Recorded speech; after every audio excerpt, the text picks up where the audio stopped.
And let me turn to the Police Crime Sentencing and Courts Bill, carried over from the last session. Now, of course, there are some elements of that bill the Labour Party not only supports, but the Labour Party actually campaigned for. The honourable members for Rhondda and Halifax on the Protectors legislation to increase the maximum sentence for assaults on emergency service workers. The Home Secretary boasted about increasing that to 2 years of the dispatch box. The government could have done that 3 years ago and wouldn't do it when they were asked to do so by my honourable friends.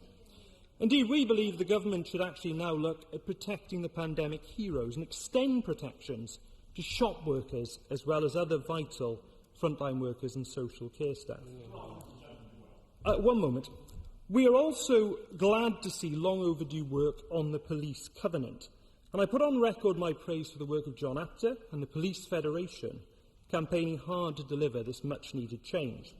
However, we will be pushing hard to ensure this is not a paper exercise, but a real step forward for police, helping to protect their health and, vitally, mental health and well-being. I'll give way to Mr.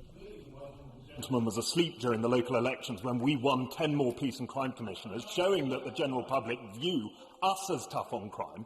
But if he's going to stand there and say that we are not supporting our frontline workers, when we said that we would be tougher on sentences, why did his party vote against it? Why didn't they say they would take it to committee and reform it, or at least come up with a sensible idea rather than carping from the side?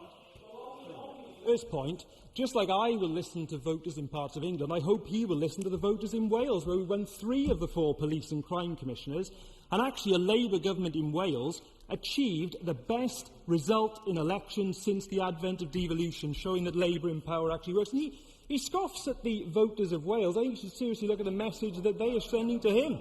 And on his second point, on the issue of the policing bill, members opposite know perfectly well they could have had a bill that found consensus across this House. Instead, they chose to introduce divisive elements on protest and on discrimination against Gypsy, Rover and Traveller communities that made that impossible. He knows that, and ministers know it as well.